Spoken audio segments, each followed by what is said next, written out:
Welcome back. On today's episode, we're going to be starting on the RX-7.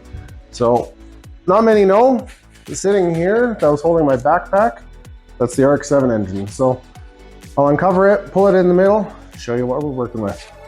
Stay tuned.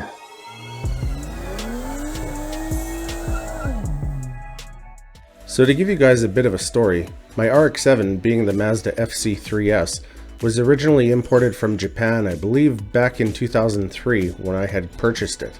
Now, the RX-7 itself had sat for roughly 12 to 13 years, not really moving anywhere under its own power other than in and out of storage, so I decided to do it justice by pulling the engine and doing a complete refresh and bit of a restoration.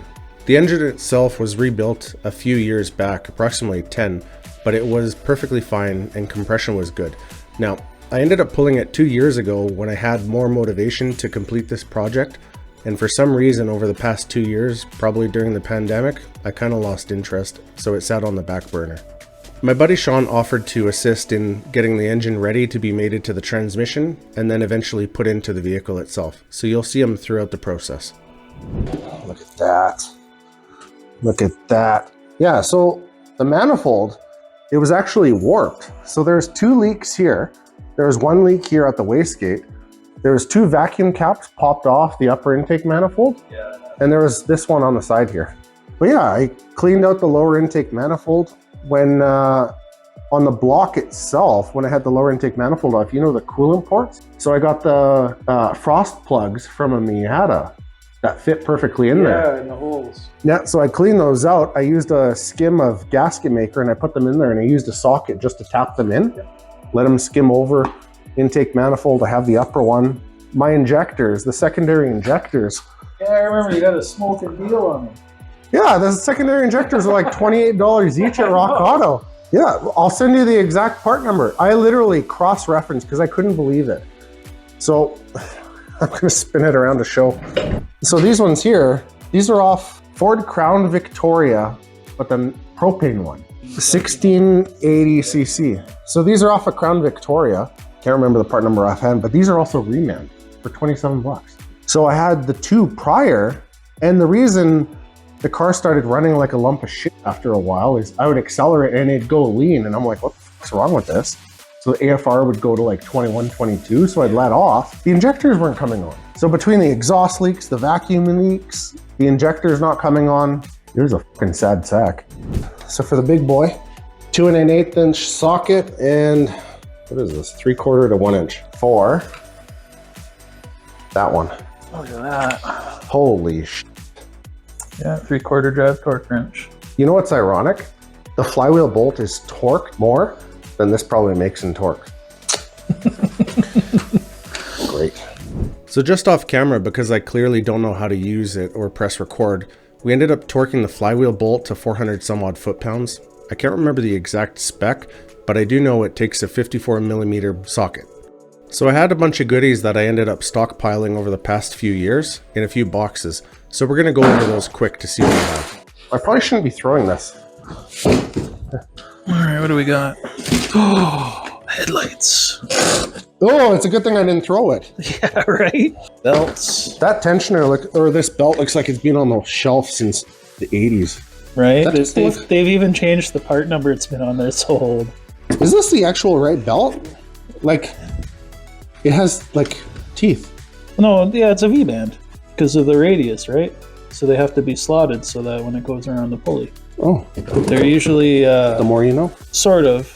It's like, I think they're less noisy than the normal V-bands that aren't slotted. What is that? Exhaust donut. Oh, yeah, because I made one out of zip ties. Haven't we? Plugs. These plugs.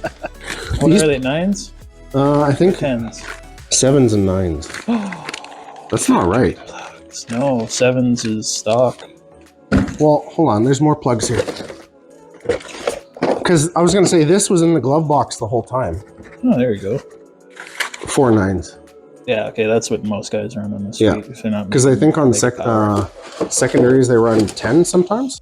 Yeah, 10s, 10.5. So that's what my problem was. I was running 7s and 9s, and I could only make just over 400 horsepower in a dyno jet. That was the same thing as this. And then I ran all 9s and I gained about 60 horsepower. Holy shit. Yeah. I ended up ordering a clutch kit back in 2004, and then another one probably about a year ago. Now, I wasn't sure exactly which one I was going to use, so I kind of had one of everything. So I eventually decided to go with the extreme pressure plate and the full face disc, which I think will give it decent street manners and still hold the power. But before we do this, we need to get the pilot bearing out of the rear of the eccentric shaft. So what we're going to do is a trick that I saw an old Russian guy use by stuffing bread into the little orifice and then hitting it with a hammer to pop the bearing out. All right, should I get a mallet for you? Yeah. We'll start with the rubber one. I'm trying to remember, do we wet the bread or not? I don't think so. Nope. I saw this Russian guy that just picked it up. He bunched it up. Yeah, it's like you're making, I don't know if you were poor when you were a kid, but you used to make bread cubes for soup. Yeah. Yeah. Tomato soup, and you make the little cubes of bread. That's exactly what I would do. Yeah, like this. Like that. Literally like that. Yeah, and you'd compress it. And yeah, squeeze it and put it in, and then it would soak up. And... Yeah. This bread's still good. No crust. No crust. So we don't need that. Yep. Throw this in there. Yep. Just feed it. Give it a little pokey poke.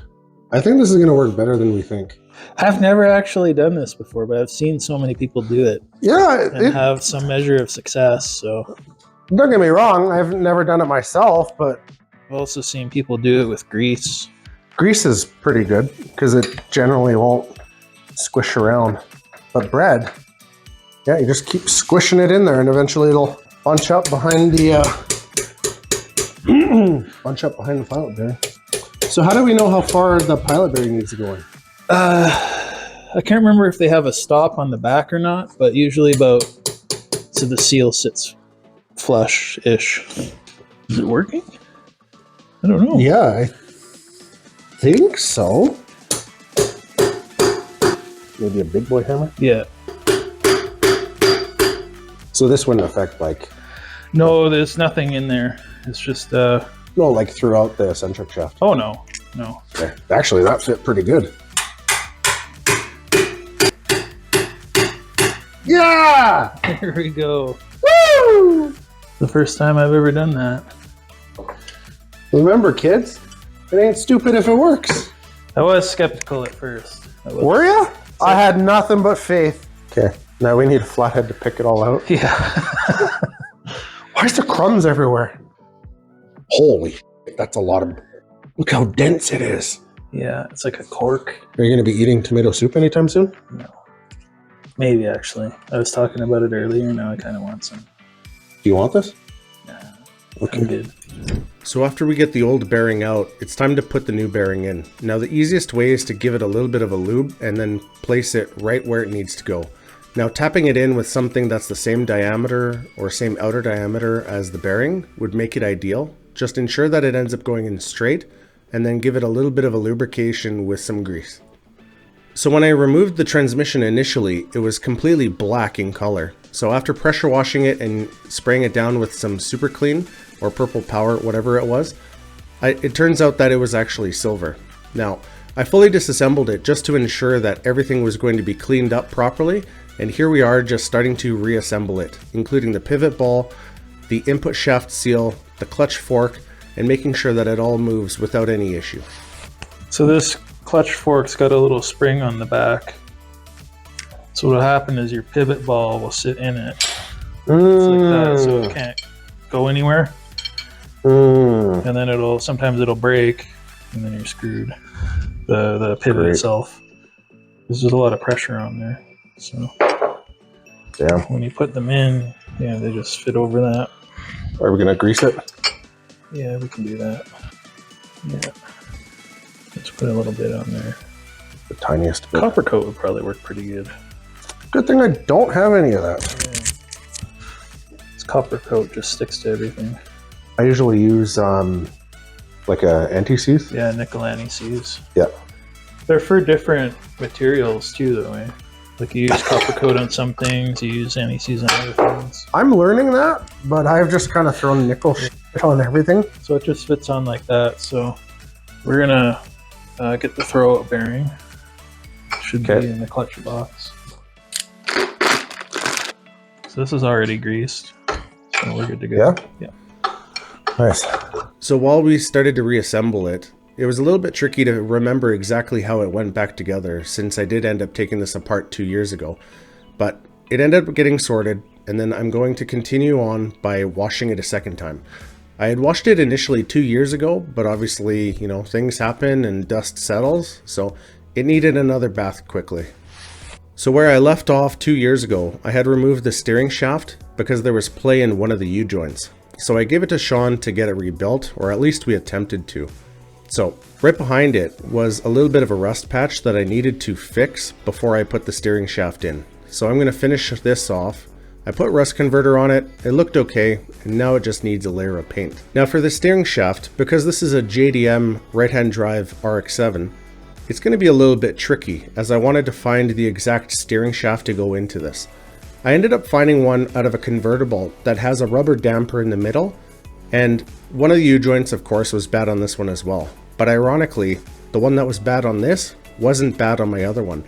So I was able to take the top portion that goes to the steering column and adapt it to the convertible portion.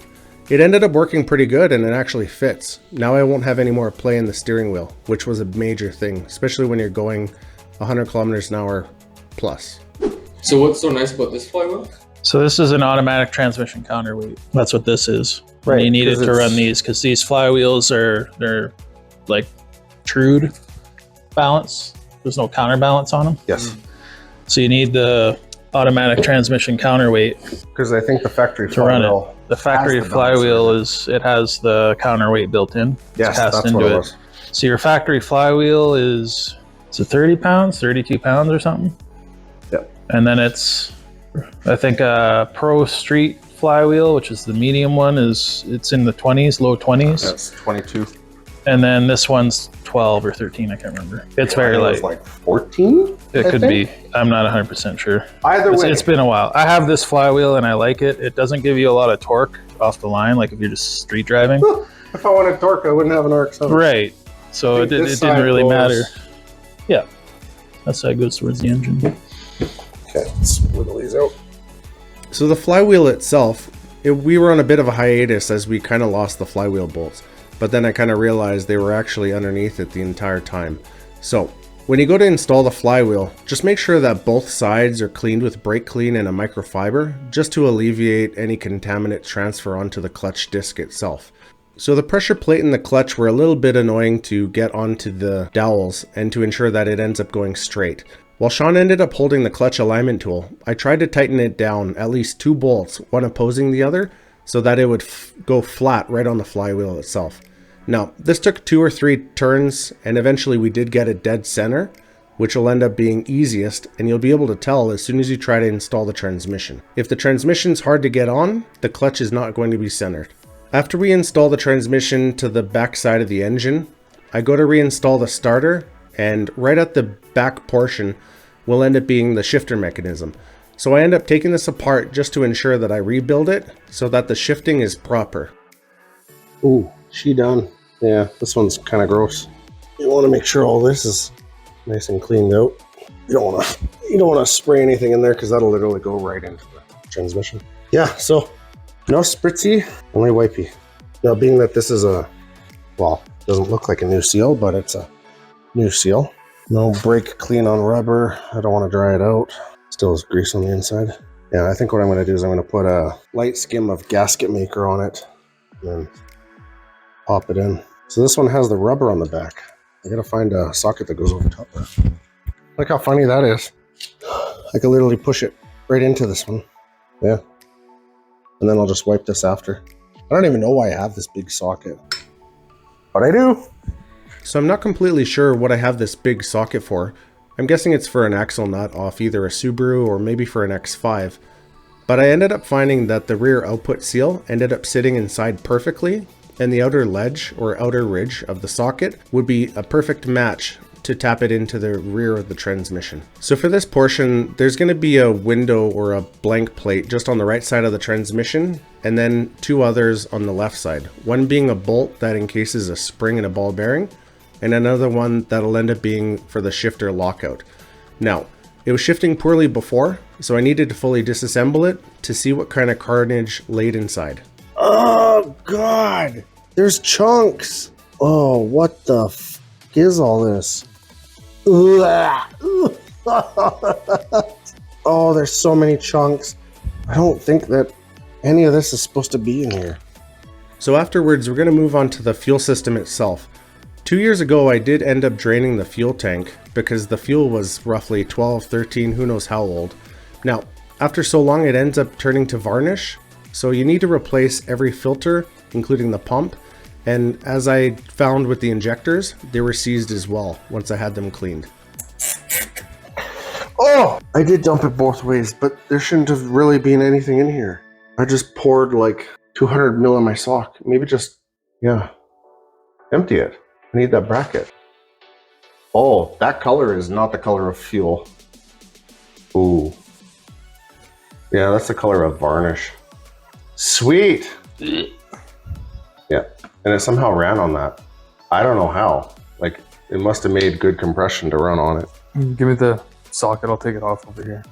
So years of road grime ended up building up on the fuel filter bracket, so Taylor's just going to give it a quick clean with some brake clean and a rag, while I move on to replacing the harness on the driver's side, or I guess in this case, the passenger side.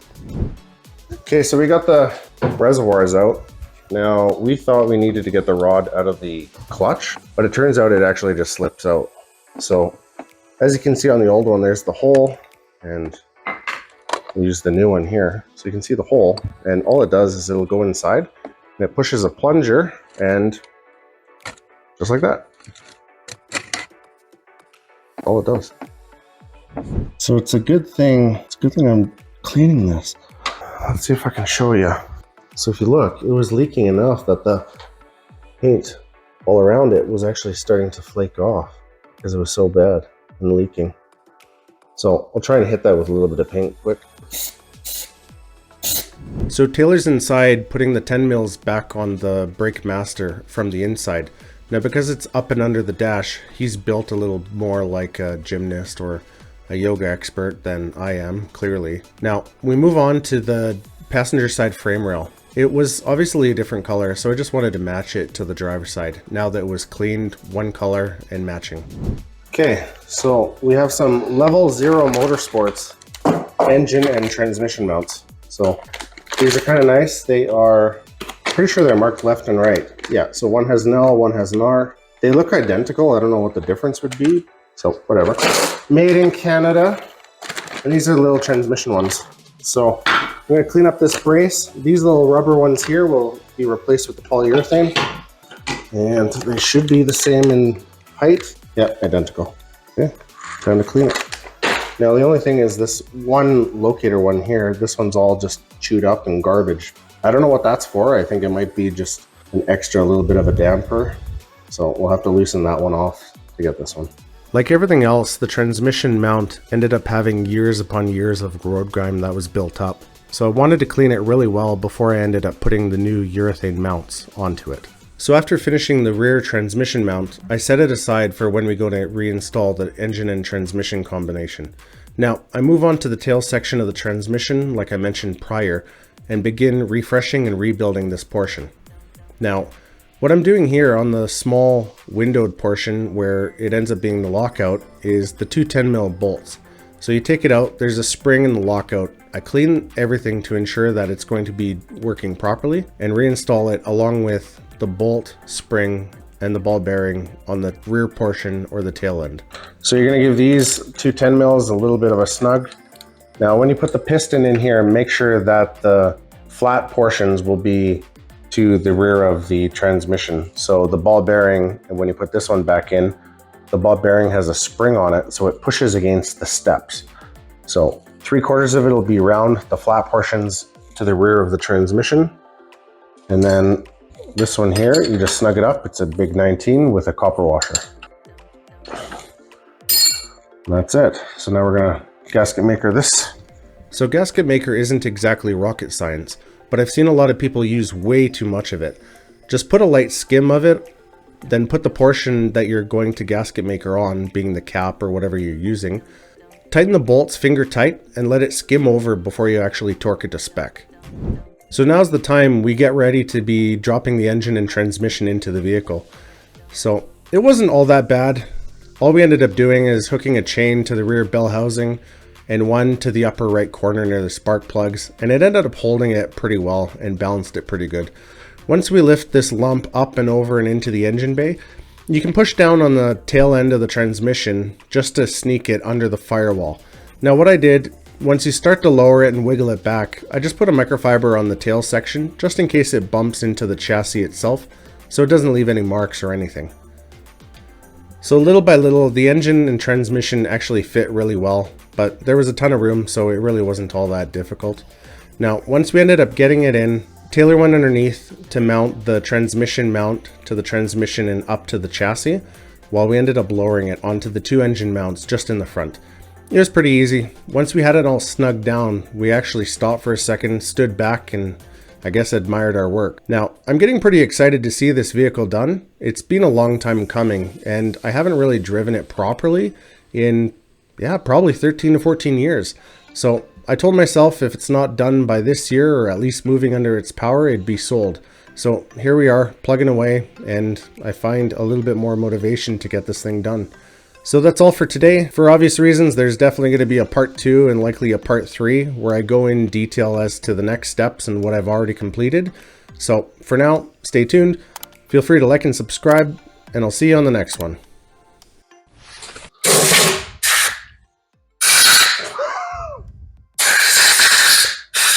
Is there still bread in there? You gotta get your safety squints on.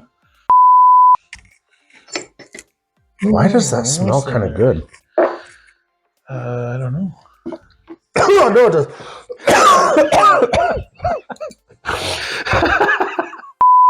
That filter, I can't remember last time I changed that. Well, I know the next time you're gonna change it. Yeah. All right, time to get my flexibility on. Oh God.